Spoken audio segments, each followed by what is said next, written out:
Hi, Mr. Johnson here with an Elements of Art video lesson. What? You want to learn about shape? Well then, come on, let's go. So here's an awesome video by Design Dojo about the element of shape. I love their Element of Art videos. So let's learn about another one. The element of shape. Ooh, shape. Shape is defined as the contour of a flat object. Shape can be rendered either overtly or more subtly with a collective of other shapes or with a general contour of an object. Three general categories of shape are geometric, modified, and organic. Within the geometric shape category, the big three are circle, triangle, and rectangle. Circles. As an expression of a complete rotation and having no endpoints, circles are often used to convey a sense of completion, wholeness, and the eternal. And circles are just awesome. Triangles often signify directional movement, most often in the cardinal directions. A triangle with a flat baseline and two equal sides feels balanced and offers a sense of an apex, like a mountain, or may be used to signify a hierarchy. Triangles can also be symbols of strength. Rectangles are a bit different. Look around you right now. You are surrounded by rectangles. Your phone, laptop, walls, doors, windows. Rectangles are everywhere in human design. Everywhere. Now contrast this with nature. If you went for a walk in the woods, where would you find a perfect rectangle? Pretty much nowhere. So when we use a rectangle, we're signaling human design. Next, we have modified shapes. The three most common modifications of shapes are rounding, skewing, and rotating. While sharp corners feel precise, rounded corners feel safer, more inviting, and that's why so many icons and buttons are rounded. Skewing a shape can give it a sense of 3D perspective, or speed. Rotating a shape often entirely changes its meaning. For example, this triangle can convey balance or imbalance, depending on its rotation. True. Next, we have organic shapes. Organic shapes compose the huge range of irregularly angled shapes. Two common groups of organic shapes are bilateral and asymmetrical. Bilateral organic shapes, like a tree or animal, resonate with us because the human body is also bilaterally symmetrical. This also means we're quick to notice when an object is not quite bilaterally symmetrical. Asymmetrical organic shapes, like a paint splatter or a cloud, may reference nature or feel more disorderly and chaotic.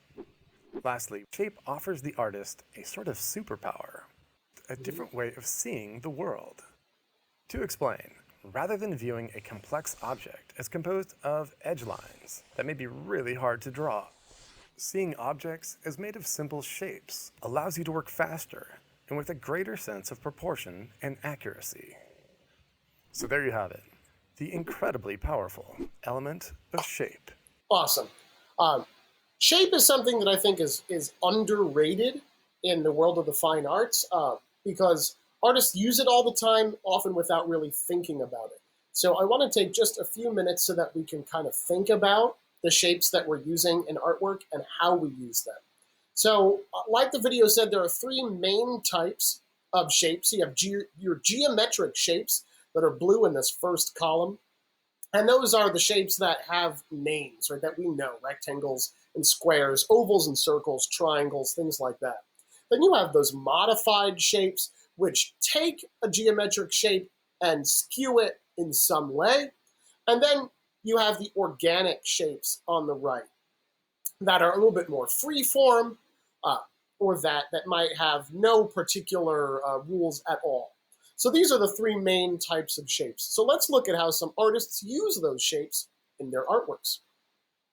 This is a painting by Pablo Picasso called Girl Before a Mirror. It's one of my favorite Picasso paintings for the color and the patterns, but also for the shapes. So if you look at his artwork, almost everything is a separate shape. Most of them have outlines, and most of them are filled in with a certain color. But you've got this oval shape that is the outline of the whole head, and then this organic shape that is the profile of the face. The hair off to one side is this yellow organic shape. But then the background is made of all these modified shapes, these diamonds and then circles inside. But they're not perfect circles. They're slightly skewed circles, right? Even the reflection here are all kind of skewed organic shapes, which gives an odd kind of feeling, I think, to the reflection side. The body is made up of all individualized shapes, which I think is really cool. You get all of these very rigid horizontal shapes here in the body, but then the stomach, the arms, right, are all rounded, curvilinear shapes, which I think are really, really cool. Picasso and his Cubism art style is really a master of using the element of shape. Now here's one where shape is so obvious. This is Piet Mondrian's composition with large red plane. Mondrian is known for this style of geometric painting where he uses these heavy black lines and squares and rectangles of solid colors, usually black, white, red, yellow, and blue, like this. And all he does is alter the size and specifications of those individual rectangles. So here, the main focus is this large red square. It is the largest shape in his composition. And then you've got these yellow and blue shapes. The white ones become the smallest. These here are a little bit gray or really light blue. So this is kind of the quintessential of geometric shape used in art. This art uses only geometric shapes, which is very rare, and it's Mondrian's signature look. And then this, I'm going to shrink myself here. Boop. This is a cut paper collage by Honoree Matisse called The Sorrows of the King. And this is made by cutting out shapes of colored paper and pasting them on top of one another, layered, to create this composition. So the blue, pink, and yellow shapes, the green here that make up the background, were cut out and assembled first. Those are all very geometric. And then the more organic shapes were cut out and pasted on top to layer and then create the subjects. So there are three figures here. There's this green figure that's sitting down on the left, a central figure with a green face, white hands. It's kind of this black shape with these yellow floral shapes on it, playing some kind of a guitar or a lute.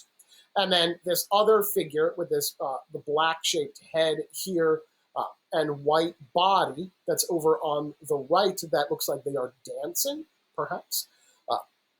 And then all these kind of petal leaf shapes made out of this golden yellow color, or even these, could they be flames or something like that, these darker orange shapes. But this is such a great example of organic shapes because none of the shapes are perfect. They're all free form.